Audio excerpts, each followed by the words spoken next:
మనిషికి జీతం ఎంత ఇవ్వాలంటే ఒక ప్రభుత్వ ఉద్యోగికి అతనికి అసలు జీతం ఎంత ఇవ్వాలి ఇవాళ ప్రభుత్వం అసలు బతకడానికి ఎంతో అంత ఇస్తే సరిపోద్ది అంతే కదా ఏదో కొద్ది మిగిల్చుకుంటాడు. ₹1,00,000 ఏంటండి 1,20,000 80,000 90,000 జీతాలు ఏంటండి వీళ్ళకి. ఐక్యరాజ్య సమితి వేతన సంఘ సిఫార్సులు అని చెప్పి వీళ్ళకి ₹1,00,000 ఇచ్చేయడం వల్ల వీళ్ళు రియల్ ఎస్టేట్ వడ్డీ వ్యాపారం బంగారం కొనుక్కుంటున్నారు. ఈ ఆదాయం పెరిగిపోయి మళ్ళీ ఇందులో అక్రమంగా అడ్డదారులను సంపాదిస్తున్నారు. ఇదే అవినీతి ఉద్యోగులు. ఈవేళ ఈ ₹1,00,000 మీరు కుదించేయండి 3 భాగాలు చేసి మీరు రిక్రూట్మెంట్ చేసి 3 ఎంఆర్ఓల్ని 3 కలెక్టర్లని 3 కమిషనర్లని 4 ఇంజనీర్లని అలాగే మీరు లేబర్లని ఇలాగ స్టాఫ్ పెంచండి. వీళ్ళకి ₹1,00,000 జీతం ఇవ్వడం అనేది చాలా అవివేకం. ఈవేళ బతకడానికి ఎంత కావాలో అంతే ఇవ్వండి. 30,000 చాలదు వీళ్ళకి. వీళ్ళ ₹1,00,000 అంటే ఈవేళ జ్యుడిషియరీ ఉందంటే జ్యుడిషియరీలో అన్ని కేసులు పెండింగ్. ఇవి న్యాయ వ్యవస్థలో లాయర్లో ఇదంతా కోర్టులో కేసులన్నీ పెండింగ్ దేశవ్యాప్తంగా.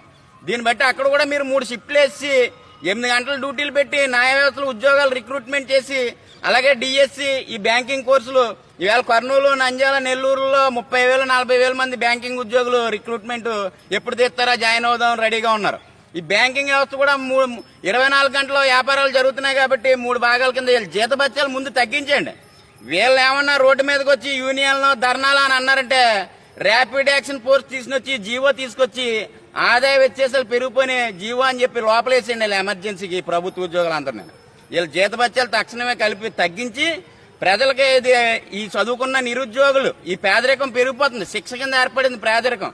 ఈ చదువుకున్న నిరుద్యోగులకి మీరు రిక్రూట్మెంట్ చేస్తున్నారు కాబట్టి న్యాయబద్ధమైంది ఇది. వీళ్ళు బతకడానికి ఎంతో అంతే ఇవ్వండి. రేషన్ కార్డుకు ఒక ఉద్యోగం అన్న ఇవ్వండి. లేకపోతే మీరు వాళ్ళ ముందు బతుకుతారు. ఈ ఉచితాలన్నీ తీసేయండి. ఈవేళ దేశ బడ్జెట్ లో ఈ జీతభత్యాలకి ఈ పెన్షన్ల నిమిత్తమే సగం అయిపోతుంది. దీన్ని బట్టి అర్థం చేసుకుని ట్యాక్సులు తగ్గించి ప్రజలకి మీరు ఉద్యోగ కల్పన చేయండి. ఈవేళ ఎంహెచ్పిహెచ్ చదివి ఈ ఎంపీడీలు చదివి వీళ్ళ పోలీసులు అవుతారని విఆర్ఓ రాయడానికి కూడా వచ్చేస్తున్నారు. పెద్ద పెద్ద చదువులు చదివి ఈవేళ గ్రూప్ 1 గ్రూప్ 2 చదివిన వాళ్ళు కూడా అర్థం చేసుకుని ఆదాయ వ్యత్యాసాలు పెరిగిపోయినాయి. దేశంలో సమానత్వం కూడా ఉండలేదు. అన్నగారు గొప్ప హోదాలో ఉంటుంటే తమ్ముడేమో లేబర్ కింద ఉంటున్నాడు. ఈ కుటుంబాల మధ్యన కూడా వ్యత్యాసాలు పెరిగిపోయినాయి. ఈ ఆదాయ వ్యత్యాసాలు పెరిగిపోయాయి. కూలి పనికి వెళ్తుంటే పొద్దున్న సాయం దాకా 200 300 ఇస్తున్నారు. దీన్ని బట్టి అర్థం చేసుకుని వీళ్ళు జీతభత్యాలు తగ్గించండి. వేతన సంఘ సిఫార్సులు బ్యూరోక్రసీ నాటకం బోటకం అర్థం చేసుకుని అందరికీ ఉద్యోగ కల్పన చేయాలి. 3 షిఫ్ట్లు వేయండి.